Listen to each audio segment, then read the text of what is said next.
মার্কিন president Donald Trump Bangladesh প্রসঙ্গে কি বললেন আর আমরা কি নিয়ে তর্ক বিতর্ক করছি সেটা নিয়ে একটু কথা বলবো। এর সঙ্গে প্রাসঙ্গিক যারা বাংলাদেশকে নিয়ে বিষোদ্গার করছেন তাদের বিষয়ে কয়েকটি কথা বলার চেষ্টা করব এবং বাংলাদেশে জঙ্গিরা ক্ষমতা দখল করলো না একটি গণঅভ্যুত্থান সংগঠিত হয়েছে সেটা নিয়ে কয়েকটা কথা বলার চেষ্টা করব। প্রথমে আসি ডোনাল্ড ট্রাম্পের বক্তব্য সম্পর্কে। ভারতের প্রধানমন্ত্রী নরেন্দ্র মোদী 2 দিনের সফরে ওয়াশিংটনে গেছেন এবং সেই ওয়াশিংটনে যাওয়ার আগ থেকে ভারতীয় গণমাধ্যম এবং ভারতের পররাষ্ট্র মন্ত্রণালয়ের পক্ষ থেকে বলা হচ্ছিল যে নরেন্দ্র মোদী ডোনাল্ড ট্রাম্পের সঙ্গে যে বৈঠক করবেন সেখানে বাংলাদেশ প্রসঙ্গ আলোচনা হবে। বাংলাদেশ প্রসঙ্গে আলোচনা হবে মানে ভারতের সঙ্গে বাংলাদেশের একটা অস্বস্তিকর পরিবেশ চলছে। ভারত যা চাইছে, যেভাবে বাংলাদেশকে দেখতে চাইছে, বাংলাদেশের মানুষ সেভাবে দেখতে দিতে রাজি নয়, বাংলাদেশের সরকার সেভাবে দেখতে দিতে রাজি নয়। এইটা ভারত যেভাবে চায়, ভারতের গণমাধ্যম যেভাবে চায়, সেই একইভাবে ডোনাল্ড ট্রাম্পও দেখুক, এটা ভারতের চাওয়া ছিল। সেই চাওয়া অনুযায়ী ভারতের একজন ডোনাল্ড ট্রাম্প এবং নরেন্দ্র মোদীর কাছে, বিশেষ করে ডোনাল্ড ট্রাম্পের কাছে ভারতের একজন সাংবাদিক প্রশ্ন করেছিলেন। আমি যদি প্রশ্নটা একটু হুবহু আপনাদেরকে একটু শোনানোর চেষ্টা করি যে প্রশ্নটা কি করেছিলেন। ভারতের একজন সাংবাদিক ইংরেজিতে যে প্রশ্নটা করেছিলেন সেটার বাংলা করলে যেটা দাঁড়ায়, প্রশ্নটা ছিল বাংলাদেশের বিষয়ে আপনার অভিমত কী। কারণ এটা স্পষ্ট যে বাইডেন প্রশাসনের আমলে মার্কিন ডিপ স্টেট বাংলাদেশ সরকার পরিবর্তনের সঙ্গে জড়িত ছিল। এমনকি মোহাম্মদ ইউনূসও জুনিয়র সরোজের সঙ্গে দেখা করেছিলেন। বাংলাদেশের বিষয়টি নিয়ে আপনার দৃষ্টিভঙ্গি কী? এই প্রশ্ন যাওয়ার আগে যেটা বলে নেই যে ভারতীয় গণমাধ্যম সবসময়ই বলে আসছে যে বাংলাদেশের ক্ষমতার পরিবর্তন, অর্থাৎ শেখ হাসিনা যে বিতাড়িত হয়েছে, তার যে পতন হয়েছে, সেই পতনটা হয়েছে মার্কিন যুক্তরাষ্ট্রের ষড়যন্ত্রে। বাংলাদেশে যে একটা গণঅভ্যুত্থান হয়েছে, গণঅভ্যুত্থান যে রক্তাক্ত ছিল, এটা ভারতের সরকার এবং ভারতের গণমাধ্যম কেউই এটা স্বীকার করে না। এই যে স্বীকার করে না, এই কথাটাই তারা ডোনাল্ড ট্রাম্পের মুখ দিয়ে বলাতে চাইছিল। সেই কারণেই এই প্রশ্নটি করা হয়েছিল। এই প্রশ্নের উত্তরে ডোনাল্ড ট্রাম্প বলেছেন এক্ষেত্রে আমাদের ডিপ স্টেটের কোনো ভূমিকা ছিল না। তার মানে এক্ষেত্রে মানে হচ্ছে যে বাংলাদেশের ক্ষমতার পরিবর্তনে মার্কিন যুক্তরাষ্ট্রের ডিপ স্টেটের কোনো ভূমিকা ছিল না। এটা এমন একটি বিষয় যেটা নিয়ে প্রধানমন্ত্রী মানে নরেন্দ্র মোদীর দিকে ইঙ্গিত করে বলেছেন দীর্ঘদিন ধরে কাজ করছেন এবং সত্য বলতে শত শত বছর ধরে এই বিষয়টি নিয়ে কাজ চলছে, কিন্তু আমি এটা প্রধানমন্ত্রীর হাতে ছেড়ে দিচ্ছি। এই যে কিন্তু আমি এটা প্রধানমন্ত্রীর হাতে ছেড়ে দিচ্ছি, এই বাক্যটি নিয়ে প্রোপাগান্ডাটা চলছে। এই বাক্যটি নিয়ে প্রোপাগান্ডা যতটা না ভারতীয় গণমাধ্যম করছে, বাংলাদেশের গণমাধ্যমের একটা অংশ তার চেয়ে বেশি করছে, সামাজিক যোগাযোগ মাধ্যমে একটা অংশ তার চেয়ে বেশি করছে। এই বাক্যটির ব্যাখ্যা তারা করেছে এভাবে যে বাংলাদেশের বিষয়গুলো আমি নরেন্দ্র মোদীর হাতে ছেড়ে দিচ্ছি। ডোনাল্ড ট্রাম্প বলেছেন, এখানে খুব পরিষ্কার করে দেখেন, ডোনাল্ড ট্রাম্প বলেছেন, ইংরেজিতে যে শব্দটা বলেছেন, but I will leave Bangladesh to the prime minister. Prime minister মানে হচ্ছে পাশে বসা নরেন্দ্র মোদীকে বলছেন। এই বাক্যটির বাংলা করলে হয় আমি বাংলাদেশের এটা মানে এই প্রশ্নটা নরেন্দ্র মোদীর হাতে ছেড়ে দিচ্ছে, অর্থাৎ তিনি নিজে প্রশ্নটির জবাব না দিয়ে নরেন্দ্র মোদীকে জবাব দিতে বলছেন। আর ডোনাল্ড ট্রাম্প এখানে আরও যে সমস্ত কথা বলেছেন, বোঝা যায় যে বাংলাদেশ বিষয়টি তার কাছে খুব সুস্পষ্ট করে তথ্য নাই। শত শত বছর ধরে যে কাজ করার কথা বলেছেন, কাজ চলছে, এটা আসলে এই বক্তব্য বা এই বাক্যের আসলে কোনো অর্থই হয় না, বাংলাদেশের সঙ্গে প্রাসঙ্গিকই নয়। যাই হোক, সেটা নিয়ে আমরা আলোচনা করব না, আলোচনা করব এটা নিয়ে। যেখানে বলেছেন প্রশ্নের উত্তরটা দিতে বলেছেন নরেন্দ্র মোদীকে, যে তিনি প্রশ্নের উত্তর দেবেন না, এই বিষয়টা তিনি জানেন, নরেন্দ্র মোদী জানেন। আর বাংলাদেশের গণমাধ্যমের একটি অংশ, এমনকি ডেইলি স্টার বাংলাও ভুল করেছে, পরে আবার সংশোধন করেছে, অন্যরা সংশোধনও করেনি। সামাজিক যোগাযোগ মাধ্যমে তো একটা দল প্রোপাগান্ডা চালাচ্ছে, আওয়ামী সমর্থিতরা। যেখানে বলেছেন প্রশ্নের উত্তর দিতে নরেন্দ্র মোদীকে, সেখানে বলছেন বাংলাদেশকে ডোনাল্ড ট্রাম্প ভারতের হাতে তুলে দিয়েছেন। কি ভয়াবহ প্রোপাগান্ডা!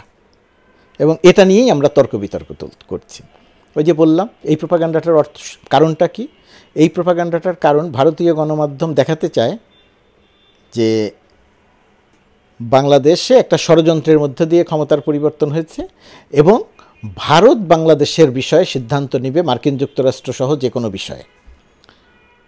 যে ডোনাল্ড ট্রাম্প বাংলাদেশের যে কোনো বিষয়ে সিদ্ধান্ত নেওয়ার ক্ষমতা নরেন্দ্র মোদীকে দিয়েছেন। স্বাভাবিকভাবেই প্রশ্ন আসে, দেশ বাংলাদেশ স্বাধীন দেশ, এই দেশের সিদ্ধান্ত মার্কিন যুক্তরাষ্ট্রই বা নিবে কেন আর ভারতই বা নিবে কেন?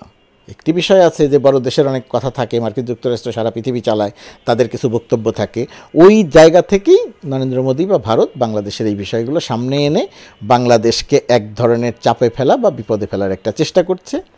যেহেতু তাদের পছন্দের সরকার শেখ হাসিনাকে বাংলাদেশের মানুষ বিতাড়িত করেছে এবং এই বিতাড়িত করার কারণে বাংলাদেশের মানুষের উপরে ভারতের এক ধরনের একটা রাগ বা ক্ষোভ, বিশেষ করে ভারতের গণমাধ্যমের, সরকারের না যতটা, তার চেয়ে অনেক বেশি ভারতের গণমাধ্যমের। ভারতের এবং বাংলাদেশের যারা খুশি হতেন যে নরেন্দ্র মোদী ভারতকে বা বাংলাদেশকে ভারতের হাতে তুলে দিয়েছেন, যারা খুশি হয়েছেন, তারা আরেকটা ব্যাপারে খুব কষ্ট পেয়েছেন। যে সময় নরেন্দ্র মোদী ওয়াশিংটন অবস্থান করছেন, সেই সময় বাংলাদেশের প্রধান উপদেষ্টা ডক্টর মোহাম্মদ ইউনূস দুবাইয়ে অবস্থান করছেন। দুবাইয়ে অবস্থানকালীন তিনি ইলন মাস্কের সঙ্গে ভার্চুয়ালি বৈঠক করেছেন। সেখানে অনেক বিষয় আলোচনা হয়েছে। ইলন মাস্কের যে ব্যবসা, স্টারলিংক সহ আরও অনেক বিষয় নিয়ে আলোচনা হয়েছে। এটা ছিল ভারতের জন্য তো বটেই, বাংলাদেশের এই উল্লসিত শ্রেণী যারা বাংলাদেশের ভেতরে আছেন এবং বাংলাদেশের বাইরে আছেন, তাদের জন্য একটা আঘাত, তাদের জন্য একটা দুঃখ, কষ্ট, বেদনার ব্যাপার। কারণ তারা মনে করেন নাই যে ডক্টর ইউনূস ইলন মাস্কের সাথে বৈঠক করতে পারবেন। ইলন মাস্কের সাথে মানে ডোনাল্ড ট্রাম্পের বর্তমান যে প্রশাসন, সেই প্রশাসনের সঙ্গে ডক্টর মোহাম্মদ ইউনূস কোনো বৈঠক করতে পারবেন, আলোচনা করতে পারবেন, এটা ভারত বা বাংলাদেশে থাকা ভারতপন্থী বা আওয়ামীপন্থী মানুষ কারা কেউই এটা বিশ্বাস করতে চান নাই। কিন্তু ডক্টর ইউনূসের ক্যারিশমা তো সেখানে। ইলন মাস্কের সাথে তার বহু বছরের পরিচিত, বহু বছরের বন্ধুত্ব। এখানে রিপাবলিকান আর ডেমোক্রেটিক মূল বিষয় নয়। ইলন মাস্কের সঙ্গে তার আলোচনা হয়েছে স্টারলিংক নিয়ে, সেখানে গ্রামীণ ব্যাংক, গ্রামীণ ফোনের প্রসঙ্গ এসেছে, প্রাসঙ্গিকভাবেই এসেছে। ডক্টর ইউনূস গ্রামীণ ব্যাংকে ব্যবসা দিতে চাইছেন, গ্রামীণ ফোনকে ব্যবসা দিতে চাইছেন, বিষয়টা অত সরল করে দেখবেন না। ইলন মাস্কের সঙ্গে যখন বৈঠক হবে তখন ব্যবসা নিয়েই কথা হবে এবং এর যে কূটনৈতিক বিজয় কতটা, এটা যে কূটনৈতিকভাবে ডক্টর ইউনূসের কত বড় ক্যারিশমা, কত বড় বিজয়, এটা যারা তর্ক করছেন, বিতর্ক করছেন, বেদনা বিধুর হচ্ছেন, তারাও বুঝতে পারছেন এর গুরুত্ব, কিন্তু স্বীকার করছেন না, বলছেন না। এই যে এই যে একটা প্রোপাগান্ডা বাংলাদেশকে নিয়ে কারা করছেন, তাদের সবার পরিচিতি। এই শেখ হাসিনাকে যে বাংলাদেশের মানুষ বিতাড়িত করল, এই বিতাড়িত করার আগে শেখ হাসিনা যে 1002 মানুষ হত্যা করে পালালো, জাতিসংঘের হিসাবে 1400, এর মধ্যে 11% শিশু, মানে 154 জনের মতো শিশু, এদেরকে শেখ হাসিনা গুলি করে হত্যা করে পালিয়েছে। গুলিটা কীভাবে, এবং জাতিসংঘ যে রিপোর্টটা দিয়ে, এটাও ডক্টর ইউনূসের আরেকটা ক্যারিশমা। জাতিসংঘের মানবাধিকার হাই কমিশনারকে অনুরোধ করে জাতিসংঘকে দিয়ে একটি তদন্ত করে, সেই তদন্তে শেখ হাসিনা এবং আওয়ামী লীগের বিষয়ে যে অভিযোগগুলো জাতিসংঘ স্বীকৃতি দিল, এগুলো আওয়ামী লীগকে এবং শেখ হাসিনার রাজনীতিকে সারা জীবনের জন্য কঠিন করে দিল। জাতিসংঘ তথ্য প্রমাণ দিয়ে বলে দিল যে শেখ হাসিনা এবং তার অনুসারীরা এখানে মানবতা বিরোধী অপরাধ করেছে। হেলিকপ্টার থেকে গুলি করেছে, 66% গুলি করেছে, মিলিটারি রাইফেল দিয়ে সরাসরি গুলি করিয়েছে, শেখ হাসিনা নিজে গুলির নির্দেশ দিয়েছে, আওয়ামী লীগের এমপিরা গুলির নির্দেশ দিয়েছে, মন্ত্রীরা গুলির নির্দেশ দিয়েছে। আওয়ামী লীগের ভবিষ্যতের রাজনীতির জন্য অত্যন্ত কঠিন করে দিয়ে গেল। তো এই সমস্ত কর্মকাণ্ডের যারা সমর্থক, তাদের কাউকে এখন দেখছি বিদেশে অবস্থান করে, তারা বলছেন, একজনকে দেখলাম বলছেন যে বাংলাদেশের মানুষ মিসকিন, বাংলাদেশের মানুষকে পৃথিবীতে গুরুত্ব দেয় কে, বাংলাদেশের মানুষ শেষ হয়ে গেছে, বাংলাদেশ শেষ হয়ে গেছে, বাংলাদেশের পৃথিবীতে কোনো গুরুত্ব নাই, বাংলাদেশের মানুষ, বাংলাদেশকে সবাই মিসকিন বলে ডাকে। ভাই রে, বাংলাদেশের মানুষ মিসকিন তো তাইলে তুমি তাইলে বাংলাদেশের পাসপোর্ট ধারণ করে আসো কেন? বাংলাদেশের পরিচয় দাও কেন? বাংলাদেশকে নিয়ে কথা বলো কেন? তুমি বাংলাদেশকে নিয়ে কথা বলা বন্ধ করে দাও, মিসকিন দেশ নিয়ে কথা বলবা কেন? কয়েকদিন আগে তোমাদের নেত্রী বলছে বাংলাদেশকে নাকি আকাশে উঠায় দিয়ে গেছে, বাংলাদেশকে নাকি উন্নয়নের রোল মডেল বানায় দিচ্ছে। এই কয়েকদিনের মধ্যে মিসকিন হয়ে গেল হাসিনা নাই দেখে। আরেকজন তো বাঙালিদেরকে এই অঞ্চলের মানুষকে বাঙালি বলতেই রাজি নয়। পশ্চিমবঙ্গের যারা থাকে তারা বাঙালি, এই অঞ্চলের কেউ বাঙালি না। এদের কোনো জাতের ঠিক নাই, এদের কালচারের ঠিক নাই, এদের ধর্মের ঠিক নাই, এদের আদর্শের ঠিক নাই।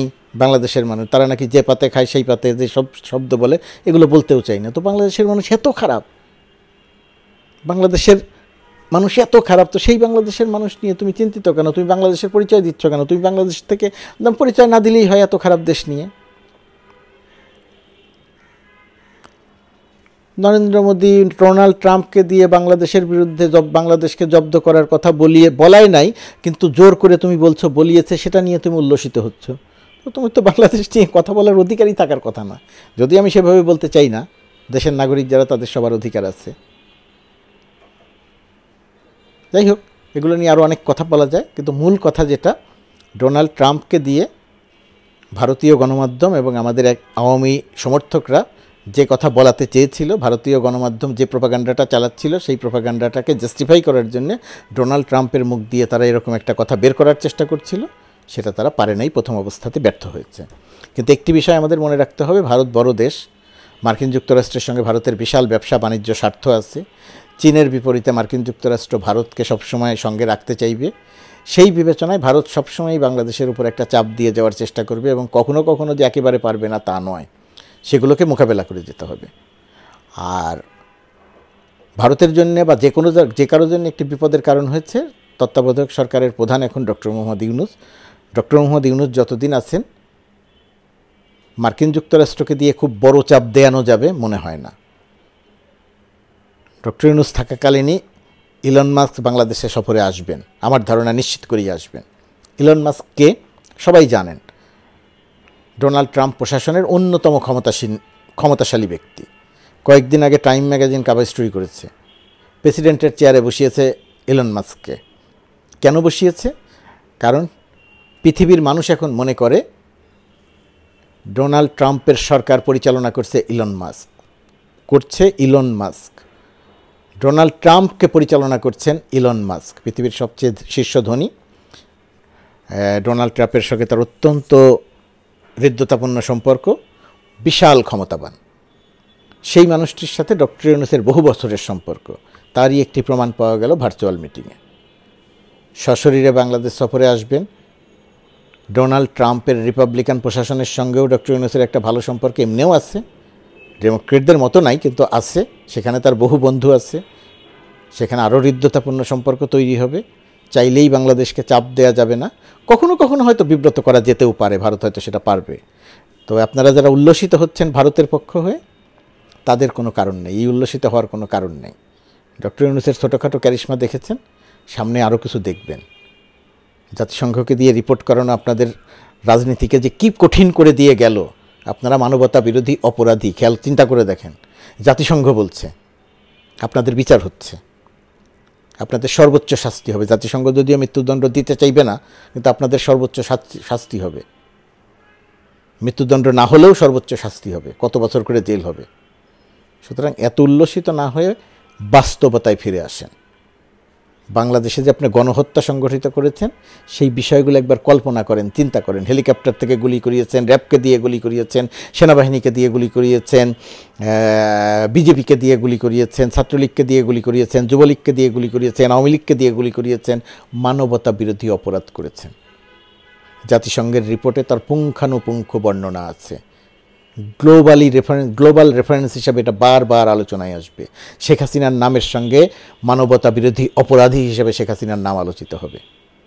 সুতরাং ওই ডোনাল্ড ট্রাম্প যা বলে নাই, সেটা তার মুখ দিয়ে জোর করে বলিয়ে উল্লসিত হলে হীনমন্যতা ছাড়া আর কোনো কিছু এর মধ্য দিয়ে অর্জন হবে না।